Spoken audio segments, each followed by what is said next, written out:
The first legendary beast master, अध्याय 681। चलिए अगले पेज पर चलते हैं और देखते हैं कि किताब में हमारे लिए क्या है। अब हम जानते हैं कि मानक बड़े पैमाने पर उत्पादित हथियार को इन रूनों के साथ कमांडर रैंक तक पहुंचाया जा सकता है, बिना अल्पावधि में विफल हुए, और एक चांदी की बांसुरी रॉयल रैंक को बनाए रख सकती है। लेकिन अभी बहुत कुछ सीखना बाकी है, क्योंकि हम इस ड्वार्फन क्राफ्टिंग पुस्तक के केवल दूसरे पृष्ठ पर हैं। मेरे भाइयों और बहनों, एक पादरी नए आगंतुकों को समझा रहा था।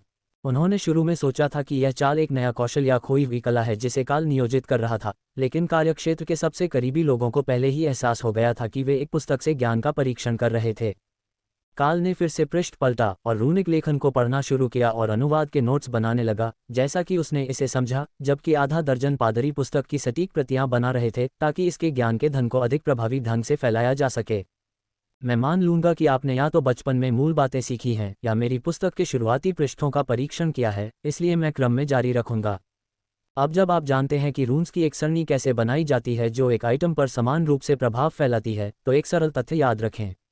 चाहे आप कुछ भी लिखें, ये प्राथमिक रून्स के इरादे के विपरीत नहीं होना चाहिए। भले ही वाक्यांश का उपयोग किसी भिन्न रूप में किया गया हो, संदर्भ में सक्रिय रून का विरोध करने वाले शब्द इसके प्रभाव को कम कर देंगे। इस तरह मेरे कई साथियों ने अपने काम पर सकारात्मक पुष्टि लिखना शुरू कर दिया है, भले ही ऐसा अभ्यास कितना भी मूर्खतापूर्ण क्यों न हो। अब हमारा अगला पाठ प्रभावों को संयोजित करना है ताकि आप मूल प्रभाव पर निर्माण कर सकें। रूनिक संयोजन की 3 बुनियादी श्रेणियां हैं। सबसे पहले ऐसे प्रभावों का उपयोग करना है जिन्हें एकल रून में संयोजित किया जा सकता है। विनाश की विशाल दीवार और शक्ति या विस्तार के लिए संशोधित रून जैसी सरल अवधारणाएं एक सुसंगत रून में आसानी से प्रवाहित होती हैं। दूसरी श्रेणी जुड़े हुए रून हैं, वे जो तार्किक रूप से एक दूसरे के बाद बोले जाएंगे।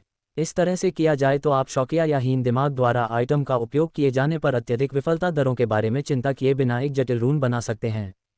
तीसरा और सबसे विवादास्पद सजावटी सरणियां हैं, वे जो एक विशिष्ट प्रभाव बनाने के लिए डिज़ाइन किए गए हैं जो जादू की प्रकृति के साथ प्रवाहित नहीं होते हैं। ये आमतौर पर सबसे जटिल होते हैं और उनके उपयोग की बहुमुखी प्रतिभा के कारण इन्हें उत्कृष्ट कृतियों के रूप में देखा जाता है। हम इस पुस्तक में बहुत बाद में या शायद किसी अन्य पुस्तक में उन पर चर्चा करेंगे। वैसे भी कौन सा रूनक्राफ्ट मानव या एल्वेन जादू की नकल करना चाहता है? बेतुका, इसमें पहले चरण का एक उदाहरण शामिल है। मुझे यह मानना होगा कि यदि आप इस पुस्तक को पढ़ रहे हैं तो आपने कम से कम ड्वार्फन को ठीक से पढ़ा है। यदि आप पढ़ते हैं तो ये काफ़ी सरल होना चाहिए। बस एक मिश्रित वाक्यांश बनाएं और इसे अपने लक्ष्य पर रखें। काल ने दूसरे पृष्ठ पर रूनों की जांच की और पाया कि ड्वार्फ ने जो शामिल किया था वह एक परिवर्तनशील आउटपुट प्रकाश स्रोत था।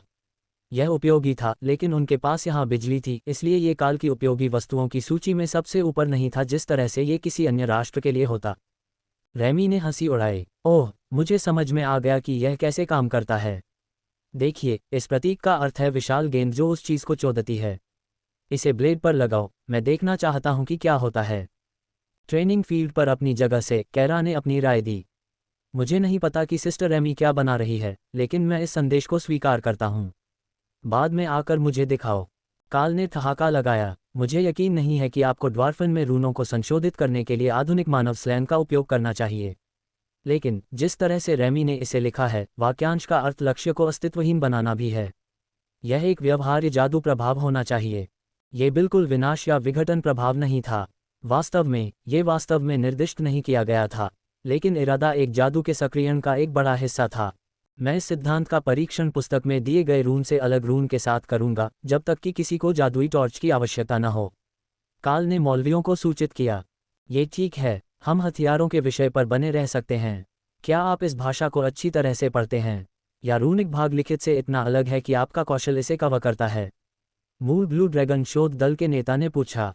रूनक्राफ्ट की रूनिक भाषा पुस्तक की लिखित भाषा से अलग है, लेकिन यह वर्णमाला के अधिकांश भाग को साझा करती है, जैसा कि यह था। इसलिए मैं वर्णनात्मक सामग्री के अपने अनुवाद की तुलना में वास्तविक कार्य में अधिक आश्वस्त हूँ। काल सहमत हुए।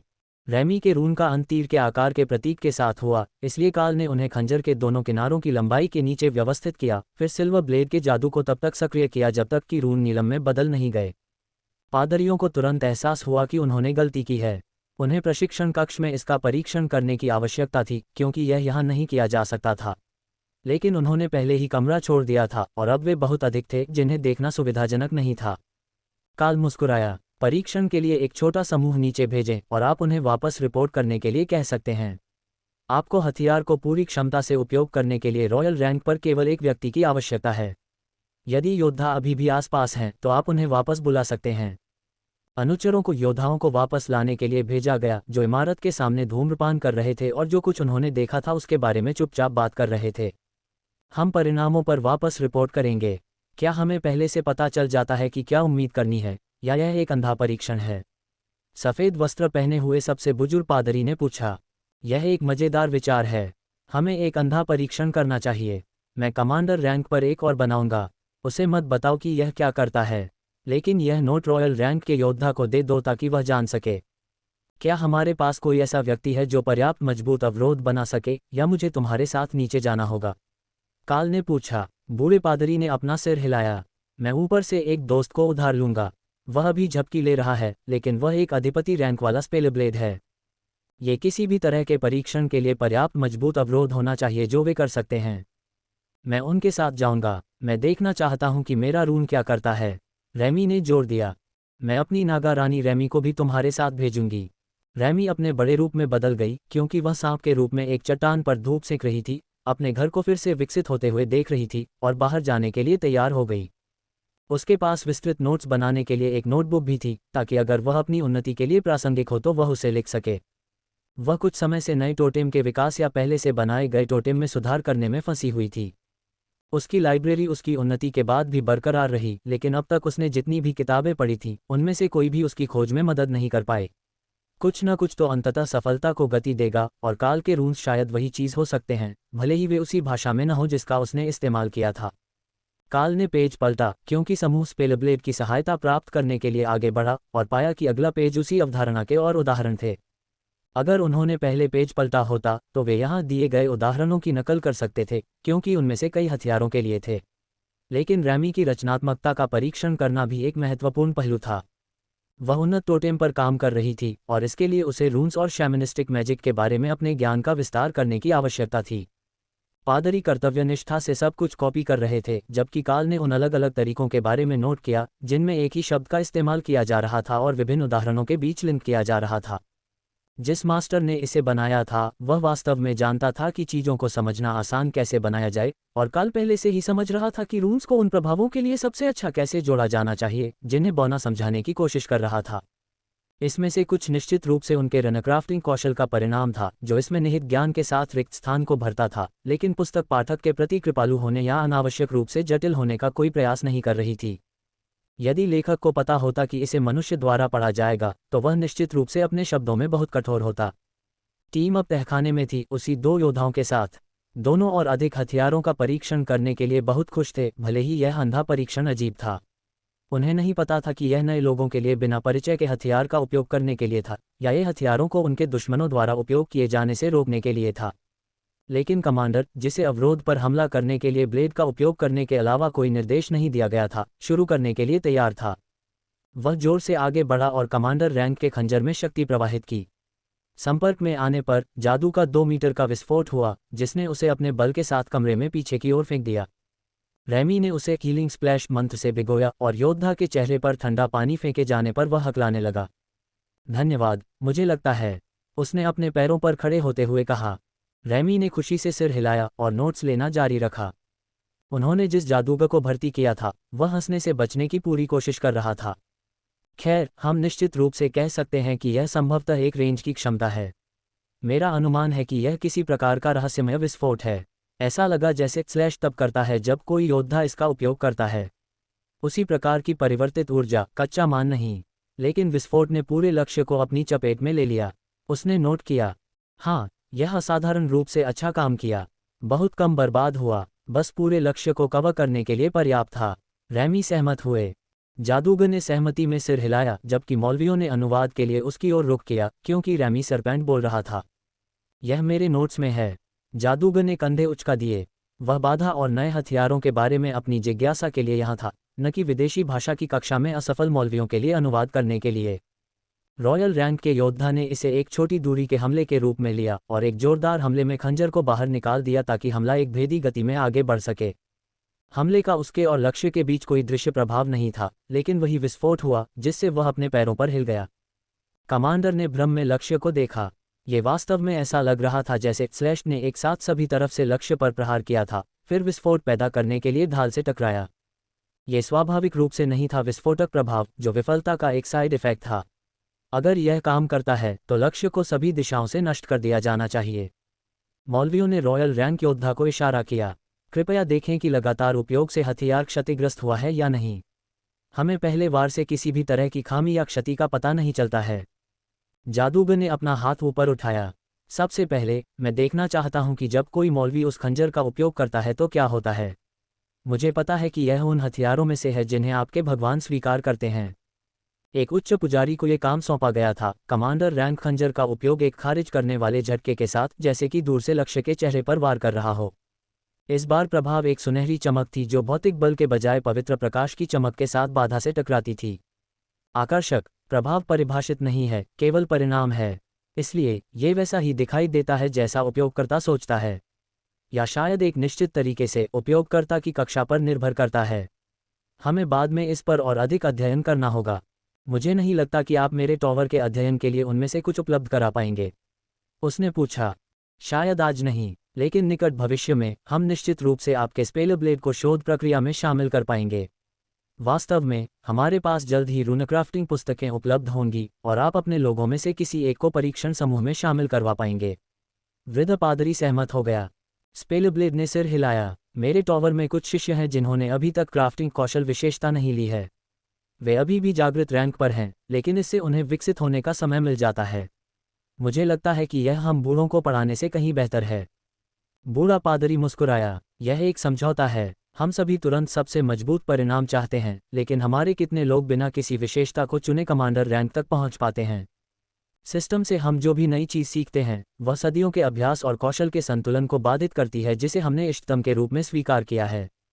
स्पेलब्लेड ने ठहाका लगाया। मैंने प्रिंस कॉबिन से सुना है कि इन खंजरों को बनाने वाला रनक्राफ्टर अपने व्यक्तित्व को छोड़कर हर मायने में एक राक्षस है।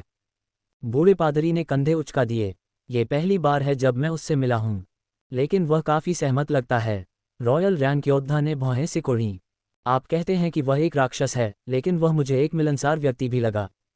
बूढ़े जादूगर ने बस अपना सिर हिलाया। मेरा मतलब यह नहीं है।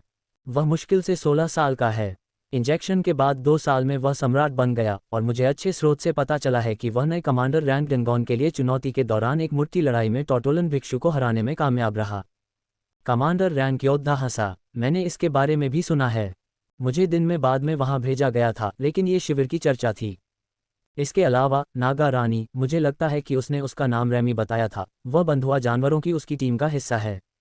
रैमी ने सिर हिलाया और उनके लिए एक नोट बनाया, क्योंकि केवल जादूगर ही उसकी भाषा बोलता था। उसे मत बताना, उसका अहंकार पहले से ही बहुत बढ़ गया है। लेकिन जब लड़ाई की बात आती है तो ऐसे बहुत कम लोग हैं जो उसकी शक्ति से मेल खा सकते हैं।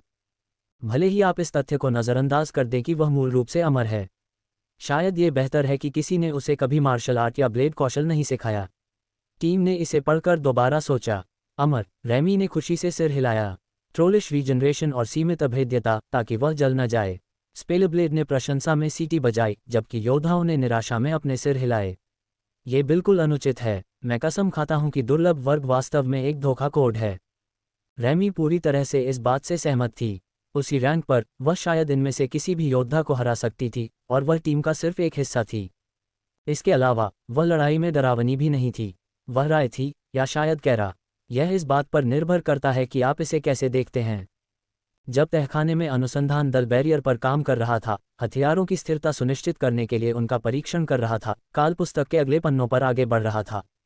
मिश्रित रूनों के उदाहरणों से भरा पृष्ठ कर्तव्यनिष्ठा से कॉपी किया गया था, और सूचीबद्ध विकल्प काल को इस बारे में विचार दे रहे थे कि कैसे अधिक उपयोगी प्रकार की वस्तुएं बनाई जाएं, ऐसी चीजें जो प्रौद्योगिकी द्वारा पहले से किए जा रहे कामों में सुधार लाएं और जीवन को आसान बनाएं। उदाहरण के लिए, एक सपाट चट्टान पर उचित रूनों को अंकित करने के लिए उसे कैंप स्टोव के स्थान पर हीटिंग तत्व में बदलने के लिए बहुत कम प्रयास की आवश्यकता होगी। वे इसे हल्के कैंपिंग स्टोव के लिए एल्यूमिनियम के पतले टुकड़े से भी कर सकते थे, जिसके लिए ईंधन ले जाने या जलाऊ लकड़ी खोजने की आवश्यकता नहीं होती थी। जादुई विकल्प पहले से ही मौजूद थे, लेकिन वे सभी युवा अभिजात वर्ग के बहुमत के लिए वहनीय नहीं थे। अगर हमारे पास समय हो तो मैं कुछ परीक्षण करना चाहूँगा।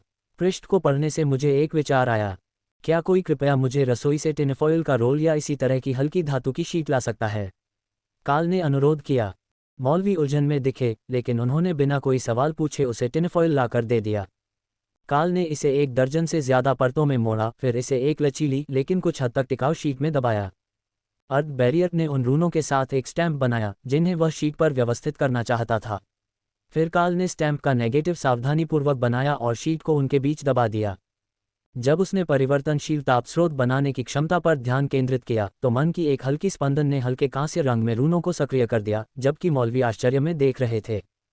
कृपया इसे स्टोव पर रखें और इसे मध्यम खाना पकाने की गर्मी पर सक्रिय करें। मैं देखना चाहता हूं कि क्या टिनफॉइल मंत्र के लिए पर्याप्त टिकाऊ है, काल ने समझाया। जैसे ही भाग्यशाली मौलवी ने परीक्षण शुरू किया, पन्नी ने रसोई में कांस्य की चमक बिखेरी और काल कमरे में बढ़ती गर्मी को महसूस कर सकता था। कुछ मिनटों के बाद मौलवी ने इसे फीका पड़ने दिया और मौलवी जयकार करने लगे। ये शानदार है, यह एक ट्रैवल स्टोव है। अगर कोई रिनक्राफ्टर इसे उचित धातु की शीट से बना सकता है तो हम मानक ट्रैवल किट से ईंधन के कनस्तरों को हटा सकते हैं और लगभग 2 किलो वजन बचा सकते हैं। खैर, अब यह उतना महत्वपूर्ण नहीं है क्योंकि अधिक लोगों को इन्वेंट्री तक पहुंच मिल रही है, लेकिन फिर भी ये 2 किलो वजन है जिसे हमें ले जाने की आवश्यकता नहीं है और यह 5वें दिन खत्म नहीं होगा, परीक्षक ने घोषणा की। सफ़ेद वस्त्र पहने मौलवियों में से एक ने नोटबुक और पेंसिल तैयार करके काल की ओर रुख किया। आपके समूह ने सड़क पर लंबे समय तक बिताया। क्या उस कठिनाई ने इस विकास को प्रेरित किया? काल ने हंसते हुए अपना सिर हिलाया। नहीं, मेरे पास एक कौशल के रूप में फ्लेमिंग बॉडी है, इसलिए मैं इसे अपनी तलवार पर इस्तेमाल करता हूं और इसे ग्रिल के रूप में उपयोग करता हूं। जब से मैं आरोही रैंक पर था तब से हमने जलाऊ लकड़ी नहीं इकट्ठी की है। मौलवी ने आह भरी। आपके लिए यह वास्तव में आसान है। क्या ऐसा कुछ है जो आपका समूह नहीं कर सकता?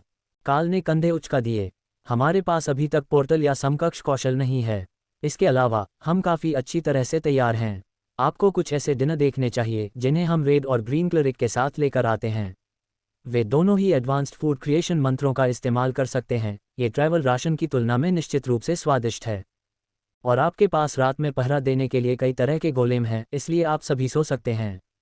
क्या ये सच है कि आपके बॉडीगार्ड संवेदनशील हैं? इससे चीज़ें बहुत आसान हो जाएंगी। दूसरे सफ़ेद वस्त्र पहने क्लरिक में से एक ने पूछा। हाँ, वे उल्लेखनीय रूप से बुद्धिमान हैं। मेरे और रैमी दोनों ही नाइट गार्ड के रूप में सक्षम हैं क्योंकि वे सभी अंधेरे में देख सकते हैं। सोने की ज़रूरत नहीं होने के कारण वे रात की निगरानी में भी सुस्त नहीं होते। लेकिन अच्छी रात की नींद का असली फ़ायदा रे है। उसके झूले और टेंट सबसे अच्छे हैं। ब्लू ड्रैगन पादरी काल द्वारा अनदेखा की जा रही पुस्तक को अर्थपूर्ण रूप से देख रहे थे और उसे वापस ट्रैक पर आने और अब जब वे पृष्ठों की प्रतिलिपि बना चुके थे तो उसे पढ़ने के लिए प्रेरित कर रहे थे। अगले पृष्ठ पर रूनिक वाक्यांशों के उपयोग को शामिल किया गया था, जो रून जोर से बोले जाने पर स्वाभाविक रूप से एक दूसरे में प्रवाहित होते थे। ये वास्तव में उन रूनों के साथ आने से आसान था जो स्वाभाविक रूप से एक दूसरे से जुड़े होते और एक सुसंगत प्रभाव पैदा करते। लेकिन जैसे ही काल ने विवरण पृष्ठ पढ़ा, उसे एहसास हुआ कि जब उन्होंने आइटम बनाए तो बौनों का लक्ष्य यह नहीं था। उन्होंने जानबूझकर आइटम को एक निर्दिष्ट प्रभाव नहीं दिया। उनका सामान्य तरीका केवल परिणाम की इच्छा व्यक्त करने के रैमी के विचार के करीब था। एक विशिष्ट प्रभाव बनाने की कोशिश करना अनलिंक किए गए रून की तीसरी श्रेणी में आता था जिसे वे नीची नज़र से देखते थे।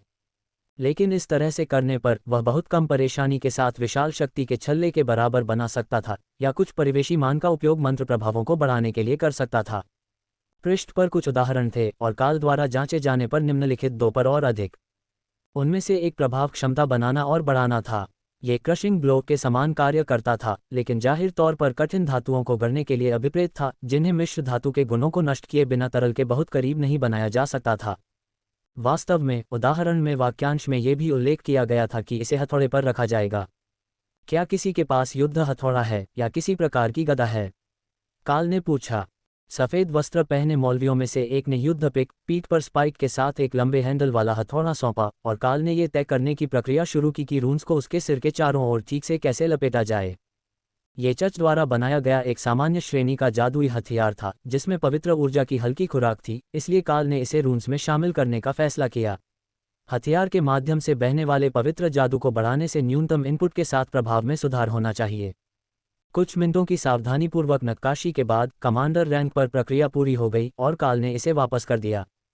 कृपया इसे नीचे ले जाएं और प्रभाव का परीक्षण करें। मुझे पूरा यकीन है कि ज्ञान के देवता ये देखने के लिए उत्सुक हैं कि यह कैसे निकला। पादरी ने आह भरी जब उसे एहसास हुआ कि उसे लाइब्रेरियन और उसके सहायकों के लिए रिपोर्ट बनाने के लिए स्वेच्छा से नियुक्त किया गया था, लेकिन यह उसका निजी हथियार था, इसलिए उसे कोई कारण नहीं दिख रहा था कि जब वे काम पूरा कर ले तो वह इसे न रख सके, भले ही इसे अब उसके रैंक से काफ़ी ऊपर के स्तर पर बढ़ा दिया गया हो। अगले कुछ दर्जन पृष्ठ सभी वर्णनात्मक थे, जो रून्स का उपयोग करने की तकनीकों का वर्णन करते थे। अनुवाद संदिग्ध था, क्योंकि कई शब्द बौने तकनीकी शब्द प्रतीत होते थे, लेकिन उन्हें डुप्लिकेट पुस्तकों में ईमानदारी से कॉपी किया गया था। काल को पूरा यकीन था कि वह इन विवरणों की गहराई को समझ नहीं पा रहा था, लेकिन हर पन्ने पर नए खुलासे हो रहे थे और हर पन्ने के साथ बौने रूनों को पढ़ना आसान होता जा रहा था।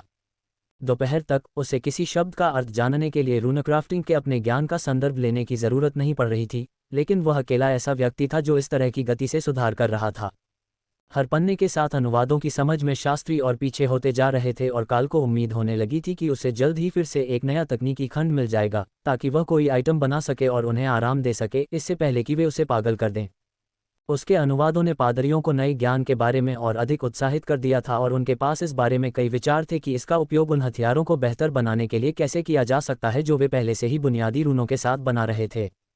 उनके रैंक में रूनक्राफ्टर्स नहीं थे, लेकिन कुछ रूनों का उपयोग अन्य मंत्रमुग्ध करने वाली प्रक्रियाओं में किया जाता था, जिसमें वे चच के लिए हथियार बनाने के लिए इस्तेमाल किए जाने वाले रून भी शामिल थे। काल ने एक और पन्ना पलटा और पाया कि विषय कहीं न कहीं एक कठिन मोड़ ले चुका था, जैसे कि लेखक पिछले स्पष्टीकरण से ऊब गया हो। सुधारित रून शिल्पकला। सभी रून शिल्पित वस्तुओं को स्थायी होने की आवश्यकता नहीं है। इसका सबसे स्पष्ट मामला विभिन्न प्रजातियों के आत्माशमन हैं। पादरी प्रकार जो अपने जादू को चलाने और परेशान करने वाली बुरी ताकतों को भगाने के लिए रून का उपयोग करने में माहिर हैं। लेकिन अन्य विकल्प भी हैं। उदाहरण के लिए, कई मामलों में पेंट किए गए रन उतने ही कारगर साबित होंगे जितने कि नक्काशीदार, जहां आपको उनके क्षतिग्रस्त होने की चिंता नहीं है। हालांकि तीसरे आयाम के बिना प्रभाव कहीं कमज़ोर होता है। वैकल्पिक रूप से, फौज मास्टर्स या अर्थ शामन जैसे एलिमेंटल मैजिक वाले लोग अपने एलिमेंटल मैजिक से रन बना सकते हैं और अपने मंत्रों में और भी गहरा अर्थ जोड़ सकते हैं। एक अर्थ शामन अपने और अगली नस के बीच की चट्टान को काटने के लिए विनाश के रन को खदान की दीवार पर उकेर सकता है। एक फौज मास्टर इसे आवश्यक मानक तक लाने के लिए अस्थायी फौज की राख के ढेर में रन बना सकता है। या वे शराब की मात्रा बढ़ाने और स्वाद को सहनीय स्तर तक सुधारने के लिए सस्ते सराय के झाग में रन रख सकते हैं। इसने अनुवाद को पढ़ने वाले सभी लोगों की दिलचस्पी को आकर्षित किया। उनमें से किसी ने भी यह नहीं सोचा था कि यह एक विकल्प भी हो सकता है। क्या यह एक तरह का सृजन मंत्र होगा? शायद एक रूपांतरण। और यह किस तत्व के अंतर्गत आता है? अतीत में प्रत्येक यात्री को लगभग अखाद्य स्थानीय पेय पदार्थों का सामना करना पड़ा था, लेकिन बौने ने इसका उल्लेख करते हुए कहा जैसे कि यह सामान्य ज्ञान होना चाहिए। एक बार जब पृष्ठों की प्रतिलिपि बनाई गई तो काल आगे बढ़ गया और पाया कि टिप्पणी वास्तव में गुजरते समय की गई थी, क्योंकि जो उदाहरण खींचे गए और वर्णित किए गए थे वे सरल एकल मिश्रित रून थे। चट्टान को तराशने के लिए विनाश रून 4 अलग अलग रूपों के साथ दिया गया था। यह इस बात पर निर्भर करता है कि आप इसके साथ किस तरह का विस्फोट कार्य करना चाहते हैं, जबकि अस्थायी फौज के लिए प्रदान किया गया हीटिंग रून काल द्वारा पोर्टेबल स्टोव के लिए उपयोग किए गए रून के समान था, लेकिन बहुत अधिक तीव्रता के लिए संशोधक के साथ। राख में रून लिखना शानदार था, काल ने फैसला किया। आमतौर पर आप वस्तु को गर्मी से होने वाले नुकसान के बारे में चिंतित होते हैं, लेकिन राख पहले से ही जल चुकी थी और फौज इसे नुकसान नहीं पहुंचाएगा। इसलिए आप राख के एक अप्रभावी ढेर के साथ तीव्र गर्मी पैदा कर सकते हैं। इस हद तक कि सीमित कारक फौज का निर्माण ही था। संभवतः फौज मास्टर्स के पास इसके लिए भी जादू होगा, लेकिन यह इन अस्थायी रूनों की बहुमुखी प्रतिभा थी जो पादरियों को पूरी तरह से उत्तेजित कर रही थी। यदि आप केवल वही प्रभाव लिख सकते हैं जो आप चाहते हैं, तो क्या आप तुरंत आर्कमेज नहीं बन सकते? काल जानता था कि जटिल रूनिक वाक्यांशों पर किसी प्रकार की सीमा होने जा रही थी, जैसे कि जब उसने कौशल विलय के साथ उन्नत कौशल को संयोजित करने का प्रयास किया, लेकिन सरल प्रभावों के लिए कोई वास्तविक कारण नहीं था कि वह अपने वर्तमान शक्ति स्तर पर उन्हें सक्रिय करने के लिए रूनों का उपयोग करने में सक्षम न हो, यदि वह वाहक को नष्ट करने के बारे में चिंतित नहीं था। ओह, यह एक शानदार विचार है। मैं इसे एक हिमखंड के साथ आजमाऊंगा, रेमी ने जोर देकर कहा, क्योंकि उसने इस मामले पर काल के विचार सुने थे। परीक्षण कैसा रहा? योद्धा थक गए हैं। आपको उन पर थोर बैरियर लगाना चाहिए था, लेकिन वे जल्द ही ठीक हो जाएंगे और दोनों हथियार क्षतिग्रस्त नहीं हैं। हमने कमज़ोर योद्धा के साथ उच्च श्रेणी के हथियार का भी परीक्षण किया और इससे फ़र्क पड़ता है, लेकिन इतना नहीं कि इसे रॉयल रैंक प्रभाव कहा जाए, जैसा कि हमारे उन्नत कौशल तब थे जब हम कमांडर थे। कुछ सेकंड बाद रेमी ने हंसी उड़ाई। पादरी एक छड़ी की तरह हिमखंड को इधर उधर लहराते हुए मज़ेदार लग रहे थे। लेकिन रून काम करता है। किसी कारण से ये हिमखंड को पिघला देता है, भले ही यह अग्नि जादू न हो। मुझे इस पर काम करना होगा। काल ने उन शब्दों पर हंसने की कोशिश नहीं की जिन्हें कमरे में कोई और नहीं सुन सकता था। मुझे लगता है कि यह मंत्र को सक्रिय करने के लिए हिमखंड से मैना का उपयोग कर रहा है। उनकी रैंक की तुलना में पावर आउटपुट कैसा है? ओह, तुम सही हो। यह उम्मीद से बेहतर है। मैंने टास्क के लिए मोनाक रैंक का हिमखंड बनाया था और यह पिघल गया, लेकिन अगर अतिरिक्त मान मंत्र में जा रहा है तो यह समझ में आता है। इससे उससे यह भी आश्चर्य हुआ कि क्या वह अधिक घनत्व वाली वस्तु बना सकती है जिसमें अधिक मान हो, ताकि वह वस्तु कम शक्ति वाले प्राणियों के लिए अधिक उपयोगी हो सके। जैसे कि एक पोर्टेबल स्मैशिंग पोस्ट जो प्रभाव पर उपयोगकर्ता को कुछ सहनशक्ति हस्तांतरित करेगी। भाई थोर को अपने प्रशिक्षुओं के लिए ऐसा करना अच्छा लगेगा। पूरे पार्क में, प्रशिक्षण मैदानों में जानवर और उनके प्रशिक्षु काफ़ी हंगामा कर रहे थे। हालांकि जानवरों पर इसका दोष लगाना वास्तव में उचित नहीं था। सबसे पहले, लाइटनिंग सेरो समूह सभी बड़े कुत्तों के आकार के हो गए थे, जबकि मूर बिल्लियां पहले से ही एक पहाड़ी शेर के आकार की हो गई थीं, जिनका वजन केवल एक सप्ताह के गुणवत्तापूर्ण भोजन और कठिन प्रशिक्षण के बाद 100 किलो से अधिक था। पुनर्योजी स्प्रिंट उन सभी को बहुत अच्छा कर रहे थे और जादूगर वर्ग के प्रशिक्षु ओवन का शरीर भी अद्भुत था। लेकिन इससे भी महत्वपूर्ण बात यह है कि ओवरलॉर्ड्स प्रशिक्षुओं की मदद करने के लिए उनके साथ शामिल हो गए थे, जो कुछ दिनों में उनके पास जितना संभव हो सके उतना ज्ञान दे रहे थे। विशेष बल कैडेटों की टीम का अधिकांश हिस्सा अपने जानवरों की बदौलत जागृत रैंक तक पहुंचने के बहुत करीब था और निक्की द टाइगर मॉन्क पहले से ही वहां मौजूद थी। आज उन्होंने 200 से ज्यादा सैनिकों को इकट्ठा किया था जो प्रशिक्षण में शामिल होना चाहते थे, और थोर उन्हें अपने अवरोधों के साथ मदद करने में खुश था क्योंकि वे ब्लीचेस पर ऊपर नीचे चक्कर लगा रहे थे। वे कुलीन नहीं थे और वे आगे नहीं बढ़ सकते थे, चाहे कितना भी प्रशिक्षण क्यों न हो, लेकिन वे तेजी से मांसपेशियों और शारीरिक सहनशक्ति प्राप्त कर रहे थे जो युद्ध के मैदान पर अनगिनत लोगों की जान बचा सकता था। वही रेड ड्रैगन हाई प्रीस्ट जो काल से मिला था जब उसने ट्रायल इंस्टेंस को बदल दिया था, वह भी देखने आया था और टेसा को जॉन, उनके नए अनुचर को प्रशिक्षित करने में सहायता करने आया था। ये सहमति हुई थी कि सेमिनरी अकादमी के बजाय वह बूढ़े आदमी के साथ अकादमी जाएगी, जहां वह उसे व्यक्तिगत रूप से प्रशिक्षित करेगा और वे छात्रों के लिए चर्च के कर्तव्यों का पालन करेंगे। उपचार, समर्थन मंत्र, मार्गदर्शन, युद्ध पादरी की स्वाभाविक भूमिकाएं।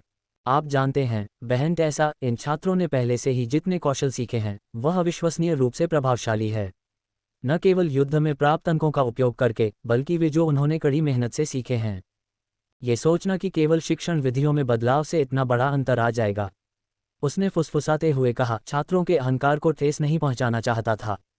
टेसा ने अपने वरिष्ठ की ओर मुस्कुराकर कहा, यह केवल एक शिक्षण विधि नहीं है, बल्कि एक शिक्षण कौशल है, या बल्कि कौशल का एक समूह है जो उन्हें सीखने में मदद करने के लिए ढेर किया गया है। साथ ही जानवरों के लिए उच्च श्रेणी के संसाधनों का भार भी है। लेकिन मुझे उस रात एक विचार आया। आप जानते हैं कि ड्रेक राइडर्स को अपने माउंट के कारण युद्ध में बहुत बड़ा लाभ कैसे मिलता है, यहाँ तक कि सिस्टम के बिना भी। हमें उसी कार्यक्रम को सीमित पैमाने पर लागू करना चाहिए। लाइटनिंग सेरो बल सैनिकों और अभिजात वर्ग की रक्षा के लिए आवश्यक होंगे, लेकिन अगर हमारे पास ग्रिफॉन या मैंटिकोर का एक समूह होता तो हमारे पास उच्च रैंक वाले लड़ाकू क्षमता वाले उड़ने वाले स्काउट भी होते। उच्च पुजारी मुस्कुराया, और आप सुझाव देते हैं कि हम इन स्वयंसेवकों को कहाँ पाएं? टेसा ने आंख मारी, मैंने सुना है कि कई रेंजर्स हैं जिन्होंने युद्ध में अपने बंधे हुए साथियों को खो दिया है। यह उनके लिए एक सामान्य घटना है और वे किसी प्रतिस्थापन को बांध सकते हैं।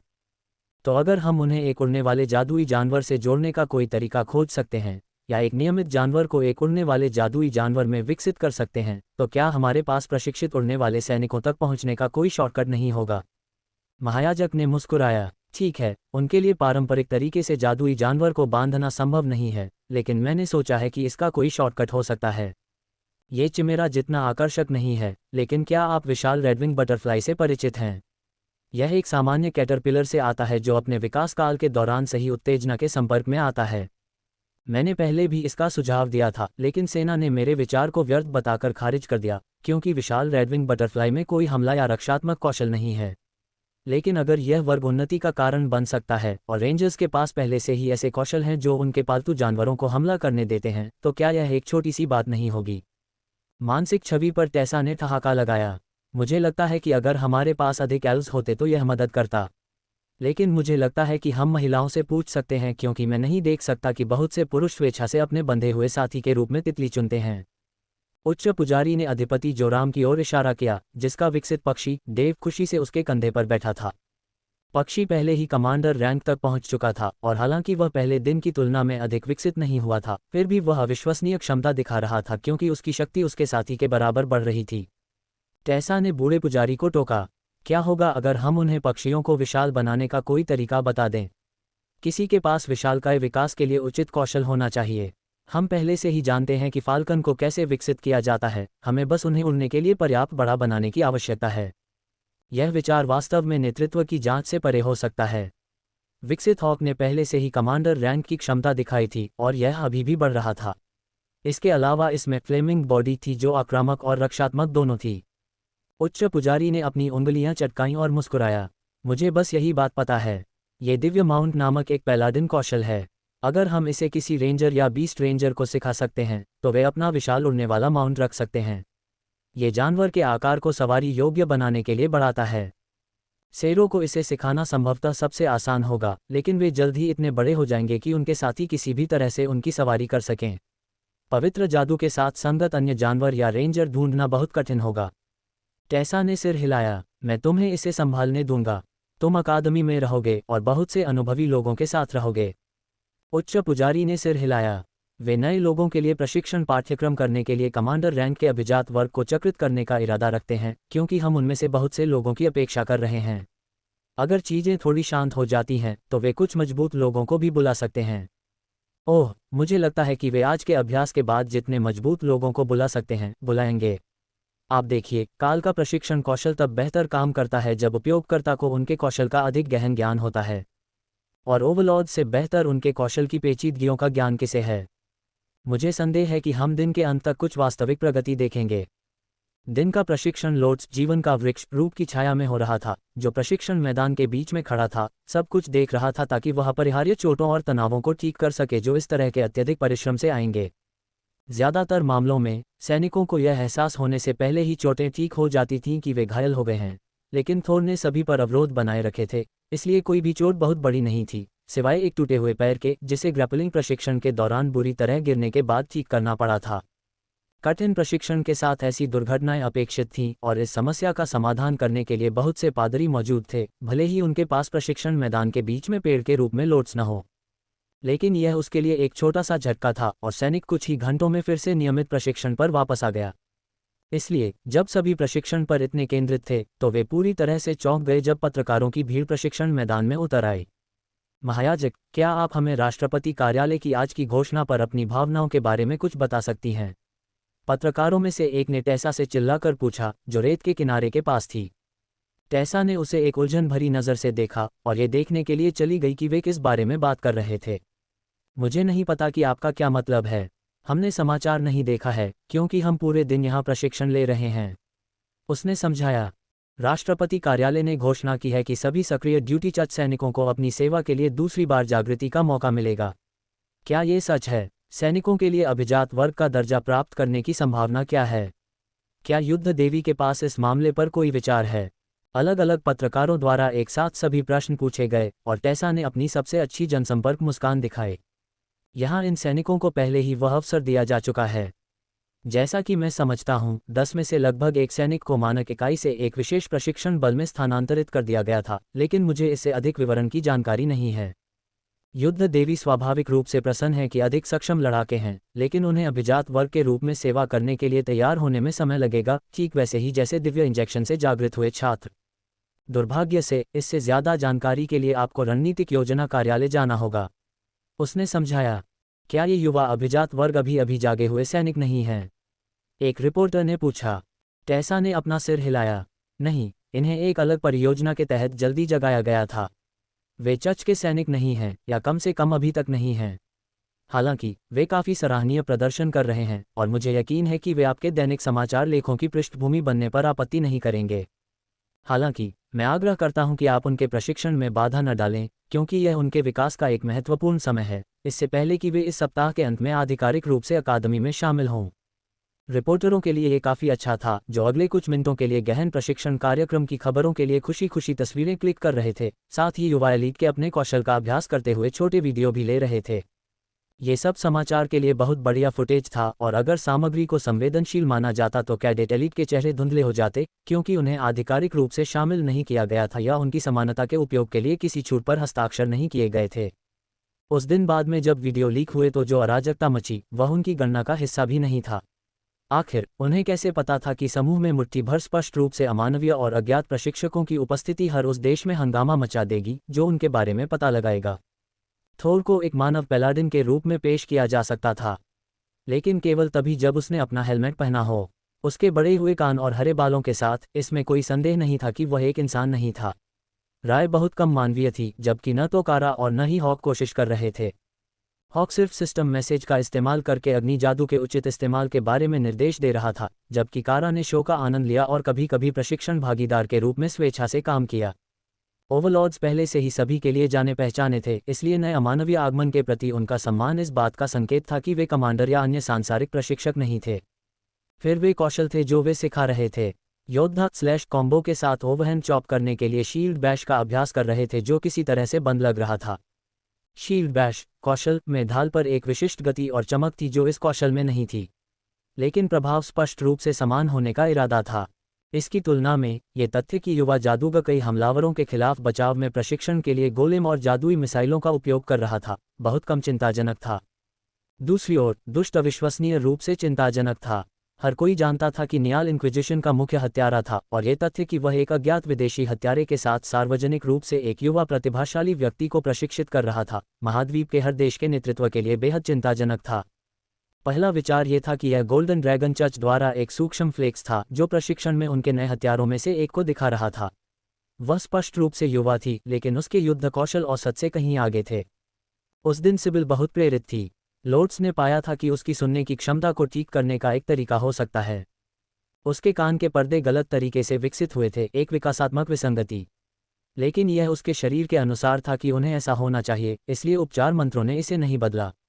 लॉर्ड्स की योजना थी कि कैरा परिशुद्धता से आंतरिक कान को विघटित करने दें, जबकि लॉर्ड्स इसे पुनर्जीवित करेगा। यदि उसका सिद्धांत सही था तो इसे क्षतिग्रस्त करने और इसे ठीक करने के बजाय इसे पूरी तरह से विघटित करने से यह उस तरह से वापस बढ़ जाना चाहिए जिस तरह से लॉर्ड्स ने कानों को काम करना समझा था, न कि जिस तरह से सिबिल के शरीर ने इसे पहली बार विकसित किया था। ये निश्चित रूप से चर्च द्वारा स्वीकृत विधि नहीं थी, क्योंकि एक छोटी सी गलती से स्थायी तंत्रिका क्षति हो सकती थी या उसके मस्तिष्क का एक हिस्सा नष्ट हो सकता था। लेकिन कैरा को भरोसा था कि वह ऐसा कर सकती है। 3 दिन बाद काल ब्लू ड्रैगन क्लरिक्स और उनके ज्ञान की कभी न खत्म होने वाली खोज से बचने के लिए खुद को सीमा पर वापस भेजने के लिए तैयार था। लेकिन आज एक खास घटना थी जिसे वे बिल्कुल भी मिस नहीं कर सकते थे। ये वार्षिक एलीट भर्ती का समय था और इस साल एक बड़ा तमाशा होने की उम्मीद थी। ब्यूरो ऑफ एलीट डेवलपमेंट ने कई हफ्तों से रिपोर्टरों को चिढ़ाते हुए कहा था कि सफलता की दर बढ़ेगी और इंजेक्शन समारोह में काल और उनकी टीम के रूप में छोटी मोटी हस्तियां शामिल होंगी। आमतौर पर ये डॉक्टरों द्वारा कुछ कमांडर रैंक और निचले एलीट की निगरानी में किया जाता था। काल ने अपने द्वारा पहने गए सूट को देखा, जिसे इस अवसर के लिए राय ने ताज़ा बनाया था, फिर दाना को देखकर मुस्कुराया, जो अपनी क्रीम और सुनहरे रंग की हनफू शैली की पोशाक की परतों के बीच गोस्मर कपड़े की मात्रा के कारण असहज लग रही थी। राय को उस रचना पर विशेष रूप से गर्व था, और जब दाना ने सुझाव दिया कि उसे शायद कुछ कम चमकदार पहनना चाहिए, तो उसने जवाब में नहीं कहा। जैसा कि दाना ने बार बार उल्लेख किया था, ये छात्रों के लिए भर्ती थी, न कि कोई रेड कारपेट इवेंट। मैंने आपको पहले ही बता दिया है, आप एक राजकुमारी जादूगर हैं, आपको एक जैसा दिखना चाहिए। राय ने फिर से जोर दिया। कोट के बारे में क्या ख्याल है? दाना ने समझौता किया। राय ने इस पर विचार किया। उसने पहले जादूगरों को लंबे कोट पहने देखा था जो पीछे से फटे हुए थे। वे उसकी मास्टरपीस ड्रेस के अधिकांश हिस्से को छिपा देते थे, लेकिन अगर उनकी दाना वास्तव में ढकी रहना चाहती थी तो वह उसे अभी भी एक राजकुमारी की तरह दिखा सकती थी। हॉक, मुझे कुछ सफ़ेद फर उधार दो, मैं एक कोट बना रही हूँ। कुछ मिनट बाद राय ने दाना के लिए एक लंबा कोट बनवाया, जो मौसम के हिसाब से ज़रूरत से ज़्यादा भारी बुना हुआ था। ये सर्दियों के कार्यक्रमों के लिए इस तरह से अच्छा होगा, और ये दाना को अंदर जाने के बाद इसे उतारने के लिए प्रोत्साहित करेगा। राय अपने काम को दिखाने में इतनी आसानी से हार नहीं मान रही थी। आपका अगला पठन एम्पायर पर है।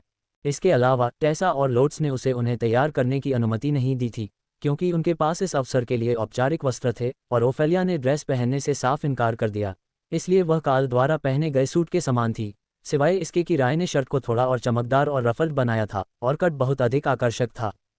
एक चीज़ जो उसने काल के लिए की थी, वह थी उसे कोट के स्थान पर एक अतिरिक्त फैंसी फर ट्रिम की गई केप देना। सभी राजाओं को केप की आवश्यकता होती है। उसने इसे एक किताब में देखा था। इसके अलावा यह मोनाक रैंक एलिट्स के लिए आधिकारिक वर्दी का हिस्सा था, हालांकि किसी ने इसे कभी नहीं पहना। जबकि वह मनुष्यों को सजाने के लिए वह सब नहीं कर पाई थी जिसकी उसे उम्मीद थी। वह उन हथियारों को वितरित करने का सम्मान पाने में सफल रही थी जिन्हें काल ने अपने छात्रों के लिए पूरी रात बनाया था।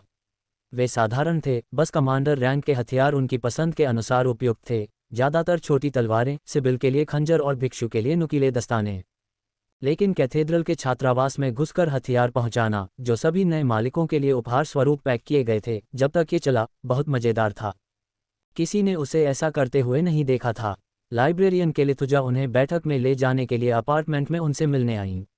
लाइब्रेरियन सामूहिक भर्ती को देखने का पहला मौका स्वेच्छा से नहीं छोड़ना चाहती थी, इसलिए उन्होंने खुद को उस समूह के साथ जाने के लिए नामांकित किया था जिसे आर्कबिशप ने परीक्षण के पहले दौर के लिए सिस्टम लिंक्ड आइटम पास करने में सहायता करने के लिए भेजा था। लेडी केली, आपको फिर से देखकर खुशी हुई। उम्मीद है कि हम इस कार्यक्रम के लिए ठीक से तैयार होंगे। काल ने उनका अभिवादन किया। ड्रैगन की हल्की मुस्कान ने उसे बताया कि भले ही उसने पहले उपनाम का विरोध किया था, लेकिन वह वास्तव में इसे नापसंद नहीं करती थी। आप एक सूट पहने हुए कम कपड़े पहनने के बारे में चिंतित हैं जो आपको उपनगरों में एक घर खरीद सकता है। मुझे विश्वास है कि आप ठीक रहेंगे। लेडी डाना बहुत खूबसूरत लग रही हैं और राजकुमारी ओफेलिया आज भी काफ़ी आकर्षक हैं। मौलवियों का जिक्र करने की कोई ज़रूरत नहीं थी क्योंकि वे अपने औपचारिक वस्त्र पहने हुए थे, इसलिए ब्लू ड्रैगन ने बस सभी को इशारा किया कि वे उसके पीछे आएं। हमारे लिए एक बस इंतज़ार कर रही है।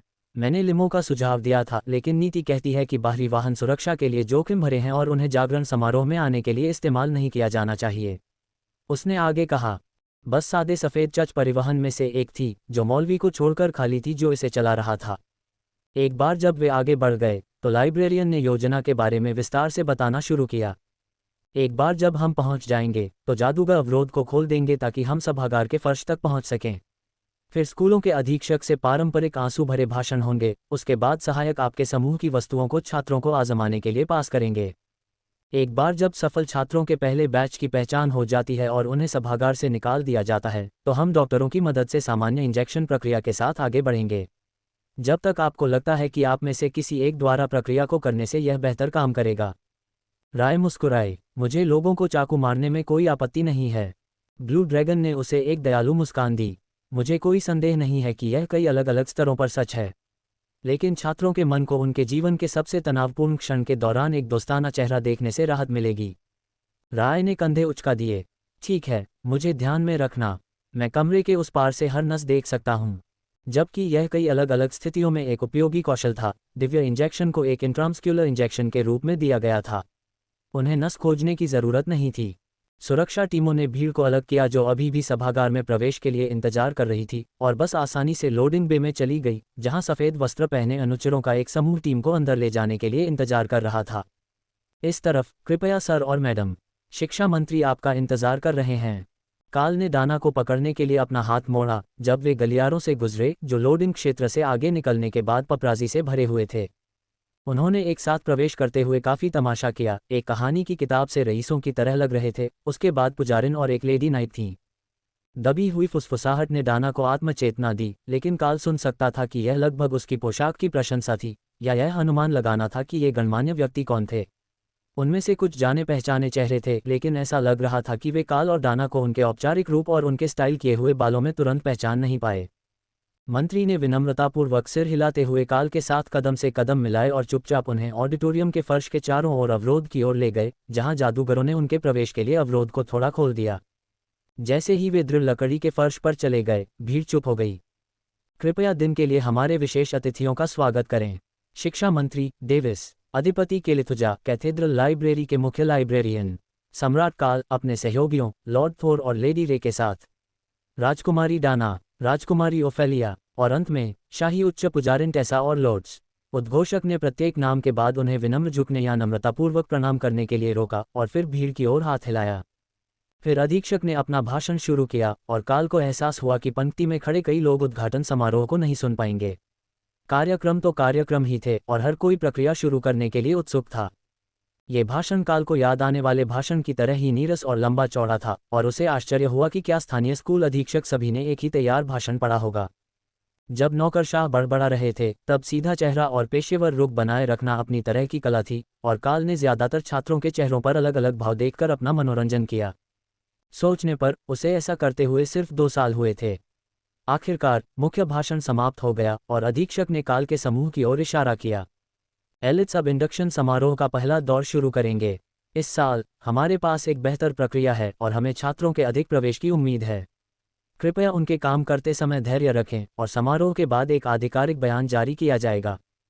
काल और अन्य लोग इस तरह से फैल गए कि उन्हें आइटम पास करने के लिए सीटों की एक पंक्ति मिल गई। आप पूरी तरह से धोखा देने जा रहे हैं, है न? कैरा ने पूछा, लेकिन उसका लहजा ज्यादा मांग वाला था। वह मनोरंजन चाहती थी। काल ने उसे कोई जवाब नहीं दिया क्योंकि उसने अंगूठी पहले छात्र को दे दी थी। उसके साथ आए अनुचर ने छात्रों की पूरी पंक्ति के लिए पर्याप्त संख्या में अंगूठी इकट्ठी कर ली थी और उसके पीछे बैठे शिक्षक छात्रों को प्रक्रिया समझाते थे, इससे पहले कि सैनिक उन्हें सुरक्षित प्रतीक्षा कक्ष में ले जाते। लेकिन चूंकि ये छात्र पूरी तरह से होश में होंगे, इसलिए वे भीड़ में अपने माता पिता को अलविदा कह सकेंगे। लड़का अपनी उंगली पर अंगूठी पहनते समय घबराहट में पसीना बहा रहा था और यह उसे फिट हो गई। सिस्टम नोटिफिकेशन में जाते ही उसकी आंखें खाली हो गईं, इसलिए काल आगे बढ़ गया। दूसरे लड़के को कुछ नहीं हुआ, जो भ्रमित दिख रहा था। लेकिन पंक्ति में तीसरा लड़का बार बार स्लैश शब्द बुदबुदा रहा था, जाहिर तौर पर एक योद्धा वर्ग को प्रकट करने की कोशिश कर रहा था। करो, चलो, तुम्हें पता है कि तुम करना चाहते हो, कैरा ने जोर दिया, जबकि काल ने उसे अनदेखा कर दिया। अंगूठी उसे पहना दी गई और काल एक भयभीत दिखने वाली लड़की की ओर बढ़ गया जो उसे लोड्स की याद दिलाती थी। वह मिट्टी और फूलों की तरह महक रही थी और काल देख सकता था कि वह समारोह की शुरुआत तक बाहर खेल रही थी, बिना हाथ धोने के भी। कौशल शिक्षण अनुरोध बेस्टियल रीजनरेशन। काल ने उसे अंगूठी दी जबकि कैरा मन ही मन खुश हो रही थी। अच्छा निर्णय, ये वह कौशल है जिसकी सभी लोड्स प्रकार के प्राणियों को आवश्यकता होती है। वे स्वयं को चोट पहुंचाने के लिए प्रवृत्त होते हैं। शून्य बेजर ने उसे बधाई दी। काल आगे बढ़ गया, छात्रों को अंगूठियां बांटते हुए। आधे से अधिक छात्र अंगूठियां पहनने में सक्षम थे और गार्ड जल्दी ही एस्कॉर्ट मिशन से अभिभूत हो रहे थे। उन्होंने उन्हें एक बार में 3 ले जाना शुरू कर दिया था क्योंकि प्रतीक्षा कक्ष तक पैदल चलना काफी लंबा था, लेकिन फिर भी उन्हें अगले बैच को लेने के लिए वापस भागना पड़ रहा था। कक्षा चयन स्क्रीन या जो भी नोटिस उन्हें मिला, उसके बाद बच्चे थोड़े भ्रमित थे और उन्हें अभी भी एस्कॉर्ट की आवश्यकता थी, इसलिए काल उन्हें बाहर निकलने के लिए पैदल नहीं ले जा सकता था। लेकिन वह अपनी लाइन के आखिरी छोर पर था और आखिरी कुछ छात्र भी पहले कुछ छात्रों की तरह ही घबराए हुए थे। काल के पीछे नर्सों ने इंजेक्शन लगाना शुरू कर दिया था ताकि इस प्रक्रिया से कुछ और एलीट को बाहर निकाला जा सके। दूसरी लहर अभी भी बैठे छात्रों और भीड़ में बैठे उनके माता पिता की उम्मीद को फिर से जगा रही थी। मौलवियों के पास एक क्षेत्र उपचार मंत्र सक्रिय था जिससे उन्हें उम्मीद थी कि इंजेक्शन के साथ कम से कम संगत लोगों को शक्ति से घायल होने पर सफलता का बेहतर मौका मिलेगा। राजधानी और अन्य बड़े शहरों में ये सामान्य था जहां शक्तिशाली मौलवी मौजूद थे और इससे उन छात्रों की चोटों की संख्या में काफ़ी कमी आई जिन्हें उन्होंने ट्रेन में भेजा था। छात्रों के लिए यह बहुत आशाजनक नहीं लग रहा था, लेकिन इंजेक्शन के साथ शुरुआत में सफलता की दर आमतौर पर बहुत अच्छी नहीं थी और संभवतः अधिकांश सफलताएं पहली विधि से जागृत हुई होंगी। काल ने एक अंतिम सफलता के साथ समाप्त किया और नर्सों को लाइन से नीचे जाते हुए देखने के लिए वापस मुड़ा। राय की लाइन में एक सफलता मिली, फिर ओफेलिया की लाइन में एक। लेकिन बस इतना ही। काल देख सकता था कि इंजेक्शन से कुछ लोगों पर बुरी प्रतिक्रिया हो रही थी, लेकिन उपचार मंत्र के प्रभाव से वे स्थिर रह रहे थे जबकि शक्ति उनके शरीर से होकर गुजर रही थी। भीड़ में उत्साह का माहौल था। इतिहास में पहली बार पराजित अभिभावकों की तुलना में बहुत अधिक संख्या में अभिभावक उपस्थित थे। सामान्य तौर पर काल ने सोचा था कि भीड़ भाग्यशाली लोगों को बधाई देगी, लेकिन अब यह उन छात्रों के अभिभावकों के लिए सहानुभूति और बधाई का मिश्रण था जो अभी भी बैठे हुए थे और उन छात्रों के अभिभावकों को बधाई दी गई जिन्हें ले जाया गया था। समारोह का बाकी हिस्सा उन छात्रों पर केंद्रित होना चाहिए था जो आगे की कक्षाओं में जाने वाले थे या नौकरी की तलाश में थे, इसलिए काल और उनकी टीम पोडियम के पीछे चली गई ताकि वे आने वाले प्रेरणादायक भाषणों और गीतों में हस्तक्षेप न करें।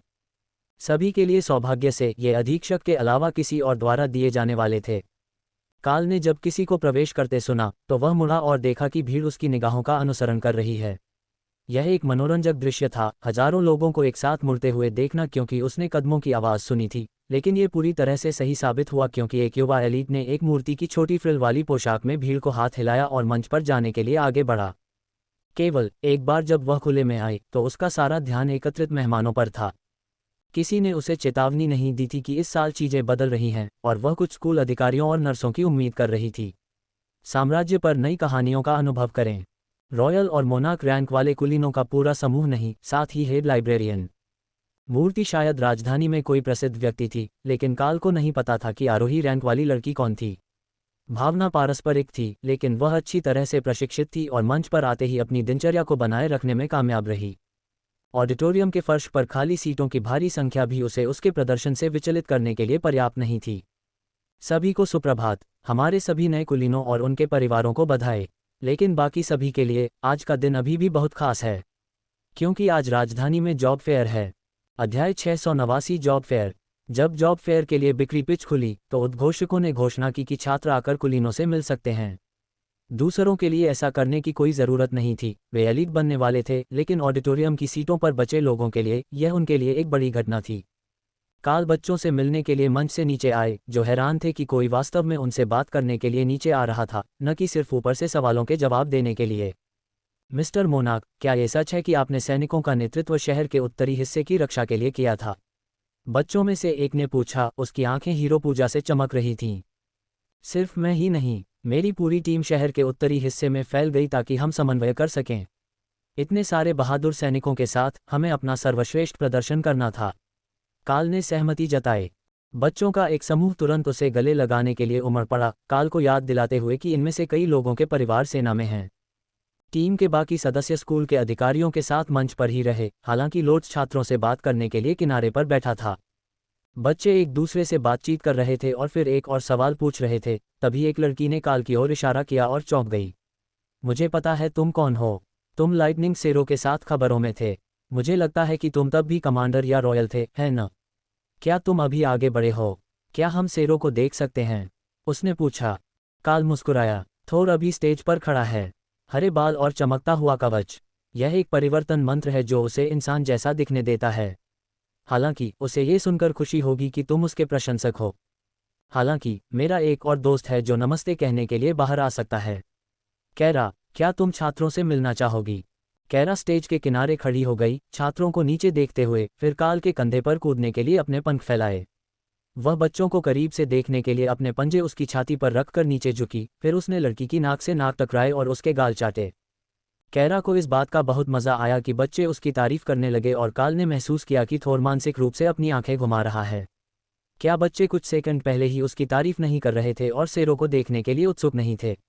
वह बेशर्म बहन बस खुशी खुशी सारा ध्यान अपनी ओर खींच रही थी। लेकिन थोर को अपने झुंड पर नजर रखने में कोई दिक्कत नहीं थी, जबकि वे इतने सारे अजनबियों के बीच थे और दुनिया की बहुत सी चीज़ें कैरा को नुकसान नहीं पहुंचा सकती थीं। ऐसा नहीं है कि बच्चे कोशिश कर रहे थे।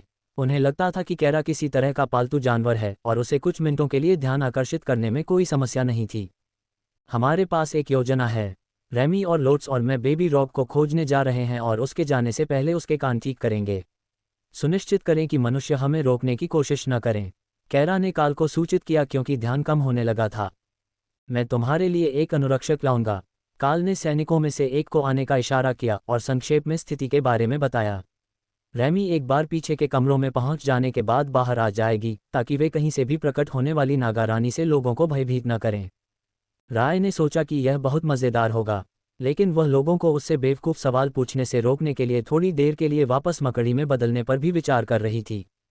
कैरा सिस्टम मैसेज से संवाद करने में खुश थी ताकि सिबिल को पता चले कि वे आ रहे हैं, और लोट्स को गलतफहमी नहीं हुई कि वे क्या करने जा रहे थे जब उन्होंने दुष्ट पर विनाशकारी जादू का उपयोग करना शुरू किया।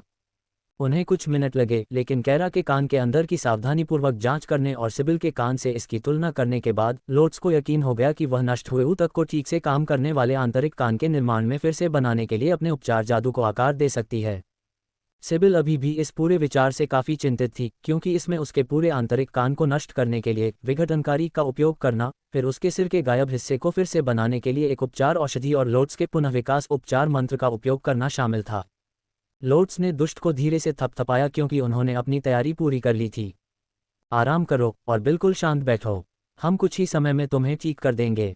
रेमी ने इस विषय पर व्यापक शोध किया है और उसने तुम्हें ठीक होने में मदद करने के लिए कस्टम औषधि बनाई है। संभावनाएं बहुत अच्छी हैं कि हम इस कमरे से जाने से पहले तुम समूह के किसी भी अन्य व्यक्ति की तरह सुन पाओगे। सिबिल की टीम के बाकी सदस्य उत्सुकता से देख रहे थे क्योंकि उसने अनिच्छा से सिर हिलाया और रेमी ने कैरा की ओर सिर हिलाने से पहले 2 छोटे पोषण निकाले। शून्य बेजे ने तीव्रता से ध्यान केंद्रित किया, फिर विघटन को सक्रिय किया। इससे आधे सेकंड पहले रेमी ने सिबिल के दोनों कानों में एक ही समय में पोषण छिड़के और लोट्स ने अपना उपचार मंत्र शुरू किया। 5 सेकंड तक जो देखने वालों को घंटों जैसा लगा। सिबिल के कानों से खून टपकता रहा, फिर धीरे धीरे गायब हो गया। जब प्रक्रिया समाप्त हो गई तो उसके कानों का आकार बदल गया था, छोटे और गोल के बजाय थोड़ा नुकीला हो गया था। लेकिन इसके अलावा लोड्स को यकीन था कि उसने मंत्र ठीक से किया था। यह शायद सिर्फ इसलिए था क्योंकि उसे लगा कि नुकीले कान प्यारे लगते हैं। बस यही होना चाहिए था। उनके समाप्त होने के कुछ और सेकंड बाद कमरे में सन्नाटा छा गया। फिर सिबिल की चीख निकली, उसके बाद दर्द की कराह सुनाई दी। मैं दिल की धड़कन सुन सकती हूँ। तुमने गलत किया। सुनने में दर्द होता है, इसे बंद करो। उसने संदेश के जरिए शिकायत की। और ठीक है, आवाज़ों को दबाने के लिए कोई इवेक्स नहीं है। ये लो, इसे लगाओ। लोड्स की आवाज़ सुनकर दुष्ट को दर्द हुआ, लेकिन एक बार ईयरप्लग लगाने के बाद उसने राहत की सांस ली। उसने अपना मुंह बनाया और भौहें सिकोड़ने और अपनी टीम को एक सामूहिक संदेश भेजने से पहले कई बार चीखी। मुझे नहीं पता कि मुंह से आवाज़ कैसे निकाली जाती है। सामूहिक रूप से चेहरे पर हाथ मारना शुरू हो गया। मैंने इसके बारे में नहीं सोचा। क्या तुम समझ भी रही हो कि लोग क्या कह रहे हैं? लोड्स ने चुपचाप पूछा, अपने नाजुक कानों को चोट नहीं पहुंचाना चाहती थी। सिबिल ने सिर हिलाया और उन्हें अंगूठा दिखाया। मुझे लगता है कि सिस्टम मेरे लिए वैसे ही अनुवाद करता है जैसे मिस्टर काल ने कहा कि यह ऑक्स के लिए करता है, क्योंकि मैं आपको बात करते हुए देखे बिना भी पूरी तरह से समझ जाती हूँ। मैंने पहले कभी शब्द नहीं सुने हैं, लेकिन मुझे लगता है कि आपकी आवाज़ बहुत सुंदर है। लोड्स ने सिबिल को गले लगाया, जो इस बात पर चुपचाप हंस रही थी कि पुजारी को तारीफ मिलने पर कितनी खुशी हुई। क्या दुनिया को इतना जोर से बोलना चाहिए? क्या कोई वॉल्यूम कंट्रोल है? मैं ऑडिटोरियम में लोगों की बातें सुन सकती हूँ और यह विचलित करने वाला है। सिबिल ने कमरे में सभी को संदेश देते हुए पूछा। रंगरूटों की बाकी टीम ने उसे ऐसे देखा जैसे वह पागल हो, लेकिन कैरा ने सिर्फ कंधे उचका दिए। सही लगता है। हमारी डाना की जेब में कैंडी है। मैं रैपर की क्रिंकलिंग सुन सकती हूँ। जॉन ने अपनी उंगलियां चटकाईं, जिससे सबका ध्यान आकर्षित हुआ और सिबिल फिर से चौंक गई। आपने कैरा को एक पैटर्न के रूप में इस्तेमाल किया। कैरा इंसानों की तरह नहीं सुन सकती। आपने उसकी सुनने की क्षमता को बहुत संवेदनशील बना दिया है। मैं दरवाज़ा बंद होने पर इस कमरे के बाहर दिल की धड़कन या कुछ भी नहीं सुन सकता। अगर कैरा बंद दरवाजे से 50 मीटर दूर से कैंडी रैपर सुन सकती है, तो यह निश्चित रूप से मानवीय सुनने की क्षमता नहीं है, युवा पादरी ने समझाया। कैरा और लोड्स एक पल के लिए एक दूसरे को घूरते रहे, फिर कैरा ने कंधे उचका दिए। हालांकि अब इकोलोकेशन वाकई बहुत अच्छा काम करेगा, है ना? सिबिल ने आह भरी, क्योंकि उसे एहसास हुआ कि अब जब वह सुन सकती है तो जानवरों से कोई मदद नहीं मिलेगी जो मिशन को सफल मानते हैं। सौभाग्य से उसके पास कुछ पॉइंट उपलब्ध थे और एक ऐसा था जिसका उपयोग वह अपनी समस्या को हल करने के लिए कर सकती थी। मौन एक निर्दिष्ट क्षेत्र के भीतर सभी आवाज़ों को कम कर देता है। अगर वह इसे अपने सिर पर डाल ले तो उसे अब और सुनने की ज़रूरत नहीं होगी। अध्याय 690 परियोजना नियोजन। एलिट्स के साथ 15 मिनट की बातचीत के बाद नौकरी मेला आधिकारिक तौर पर शुरू हो गया था। बूथ ऑडिटोरियम के बाहर पार्क में नियोक्ताओं द्वारा स्थापित किए गए थे जो श्रमिकों और प्रशिक्षुओं की तलाश कर रहे थे, जिसमें पहला घंटा नए स्नातकों के लिए और फिर सप्ताहांत के बाकी समय आम जनता के लिए नौकरी की तलाश के लिए समर्पित था। ये केवल राजधानी की कंपनियों के लिए ही नहीं था, बल्कि आसपास के क्षेत्रों की कंपनियों के लिए भी था, और कई पदों को विश्वविद्यालय से शिक्षित और निम्न रैंकिंग वाले एलिट्स द्वारा भरा जाएगा।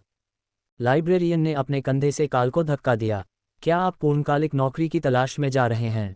आप जानते हैं, लोगों के साथ अपनी सार्वजनिक छवि और प्रतिष्ठा बनाने के लिए कुछ। यदि आप ओवरलॉर्ड रैंक की प्रतीक्षा करते हैं तो आप इस तरह के आरामदेह कामों के लिए बहुत व्यस्त रहेंगे। काल ने अपना सिर हिलाया। मेरे दिमाग में पहले से ही एक योजना है। मुझे बस उम्मीद नहीं थी कि चीज़ें इतनी जल्दी बदल जाएंगी। लेकिन इससे मुझे याद आया, मुझे योजनाओं को गति देने के लिए एक निश्चित बैंकर से बात करने की आवश्यकता है। लाइब्रेरियन केलिथुजा ने सिर हिलाया, फिर कुछ यूनिवर्सिटी रिसर्चर्स के साथ शामिल हो गए जो वर्कर्स की तलाश में प्रोजेक्ट पेश कर रहे थे। दाना ने काल की पसलियों में चुभन भरी। क्या आपने कोई प्रोजेक्ट प्लान किया है? काल हंसा। कुछ हद तक। मूल रूप से मैं अपने नाम के साथ एक बड़े ऑफिस टॉवर या कुछ और प्रायोजित करने जा रहा था। लेकिन अब मुझे एक बेहतर विचार है, क्योंकि हम जानते हैं कि बीस्ट रेंजर्स को कैसे जगाया जाए। मुझे लगता है कि मुझे संभावित रूप से लाभकारी जानवरों को पालने के लिए एक परिसर शुरू करना चाहिए। एक बार जब हमारे पास परिसर के लिए जगह होगी तो मुझे ये पता लगाना होगा कि वास्तव में निवासियों को कैसे लाया जाए, लेकिन रिश्वत के उचित उपयोग के साथ यह बहुत कठिन नहीं होना चाहिए। दाना हंस पड़ी और टेसा ने काल को उत्सुकता से देखा। क्या आप अनाथ जानवरों या भटकते सेरो पैक या कुछ और को लेने की योजना बना रहे हैं? दोनों, मुझे लगता है। यह एक बढ़िया योजना है। मुझे अपने रनक्राफ्टिंग पर काम करने की ज़रूरत है, लेकिन उन्हें खिलाने के लिए फसल उगाना संभव होना चाहिए, जिस तरह से जानवरों के स्थान करते हैं। फिर जब रेंजर्स आगे बढ़ रहे हैं और नए साथी की तलाश में आते हैं तो हम कमीशन ले सकते हैं। इसके अलावा कई अन्य उन्नति विकल्प भी उपलब्ध थे जो बीस्ट रेंजर नहीं थे, लेकिन रेंजर्स को एक जादुई जानवर चुनने की अनुमति देते थे। और अगर वे नए दोस्त खोजने के लिए आपके खेत में झुंड में नहीं आते हैं तो क्या होगा? टेसा ने पूछा। फिर हम इसे ग्रीन ड्रैगन क्लेरिक्स के लिए एक पालतू चिड़ियाघर के रूप में विज्ञापित करते हैं। हम अमीर हो जाएंगे। टेसा और ओफेलिया जोर से हंसने लगे, जबकि दाना ने आह भरी और काल के बगल में झुक गई। उसने अपना हाथ उसके कंधे पर रखा और जादूगर और मुस्कुराया। देखो, यह एक शानदार योजना है।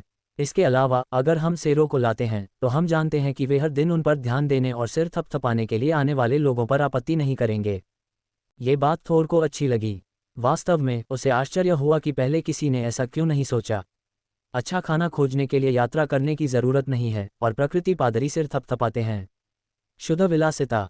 राय ने उसे याद दिलाने के बारे में सोचा कि यह स्वतंत्रता के नुकसान के साथ आता है और वे एक परिसर के भीतर फंस जाएंगे, लेकिन जल्दी से महसूस किया कि लाइटनिंग सेरो इसे जरूरी बुरी चीज़ के रूप में नहीं देखेंगे। वे बस क्षेत्रीय हो जाएंगे और उस परिसर की रक्षा करेंगे जहां भोजन था।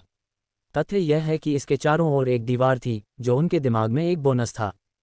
काल ने समूह का नेतृत्व करते हुए ऑडिटोरियम से बाहर निकलते समय दाना को अपनी बांह के नीचे रखा। अगर वह भाग्यशाली रहा तो वह रोथ सेविंग्स एंड लोन समूह से किसी को ढूंढ पाएगा। बैंकिंग समूहों ने भर्ती मेले के लिए स्टॉलों का एक बहुत ही पेशेवर समूह स्थापित किया था, लेकिन वे मानव संसाधन विभाग के जूनियर द्वारा संचालित थे। अगर वह नाथन रोथ से बात करने जा रहा था तो उसे इंतजार करना होगा या उसे बुलाना होगा। यह अभी भी छात्रों के लिए प्रारंभिक पहुंच अवधि थी, इसलिए यह पूरा क्षेत्र ज्यादातर खाली था। वे वित्तीय समूह के लिए मिडिल स्कूल के छात्रों को तब तक काम पर नहीं रखेंगे जब तक उन्हें चौकीदारों की आवश्यकता न हो। लेकिन एक बार जब अन्य लोग आ गए तो उनके पास निश्चित रूप से लाइनअप होगा। क्या कोई है जिससे आप जाने से पहले मिलना चाहेंगे? काल ने समूह में बाकी सभी लोगों से सवाल पूछते हुए पूछा। फिर उसने सोचा कि लॉर्ड स्कैरा और रैमी के साथ कहाँ गया था, अब जब वे सिबिल पर प्रयोग कर चुके थे। ऐसा लगा कि वे अभी भी ऑडिटोरियम बिल्डिंग में थे, लेकिन उसे रैमी या कैरा के विचारों से ज़्यादा जानकारी नहीं मिल रही थी।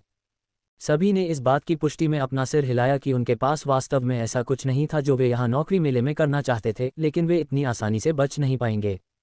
सम्राट, अपना कुछ समय, अगर आप चाहें तो, एक आवाज़ पुकार रही थी।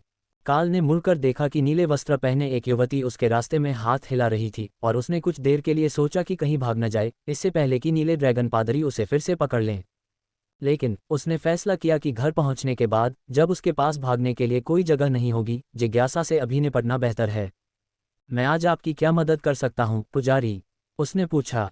पादरी असहज रूप से काल के करीब रुक गया, दाना द्वारा उसे दिए जा रहे नजरिए को अनदेखा करते हुए, फिर अपनी आवाज़ कम कर दी ताकि दूसरों को उसकी आवाज़ न सुनाई दे। क्या कोई मौका है कि मैं नया लाइटनिंग जोन कौशल प्राप्त कर सकूं? मुझे पता है कि आपके दैनिक उपयोग सीमित हैं, लेकिन मेरी बहनें हमारे पास उपलब्ध प्रतियों के साथ कंजूस हो रही हैं, और एक नई पुस्तक की प्रतिलिपि बनाने में सक्षम होना वास्तव में मेरे ग्रेड में मदद करेगा। उसने फुसफुसाया। बेशक, वह एक जागृत रैंक की पुजारी थी, इसलिए वह सीमित संस्करण कौशल पुस्तकों के लिए उम्मीदवारों की सूची में बहुत नीचे थी, लेकिन दाना ने राहत की सांस ली कि यह सवाल नीली बहन के लिए बिल्कुल सामान्य था। काल ने मुस्कुराते हुए उसके माथे पर थपकी दी और कौशल को सक्रिय किया, और फिर पुजारी ने उसे और दाना दोनों को गले लगा लिया। बहुत बहुत धन्यवाद, मुझे लाइब्रेरी जाना है। मेरा अगला असाइनमेंट केवल 8 दिनों में पूरा होना है। फिर से धन्यवाद, सम्राट काल। मैं इस दयालुता को नहीं भूलूंगा। फिर वह फिर से चली गई, और जो कुछ भी दोनों के बीच हुआ था, उससे दर्शक पूरी तरह से चकित रह गए। ऐसा अक्सर नहीं होता था कि ब्लू ड्रैगन पादरी एहसान मांगते थे, या यहाँ तक कि अपनी कक्षाओं के बाहर भी देखे जाते थे। लेकिन वह निश्चित रूप से उत्साहित था। आप उनके लिए एक चलती फिरती संक्रांति की तरह हैं, है न? दाना ने मजाक किया। टेसा मुस्कुराए। ग्रीन ड्रैगन क्लरिक्स को पागल होने के लिए बहुत आलोचना झेलनी पड़ती है, लेकिन ब्लू ड्रैगन के अनुयायी भी उतने ही उत्साहित हो जाते हैं जब आप सही विषय पर होते हैं।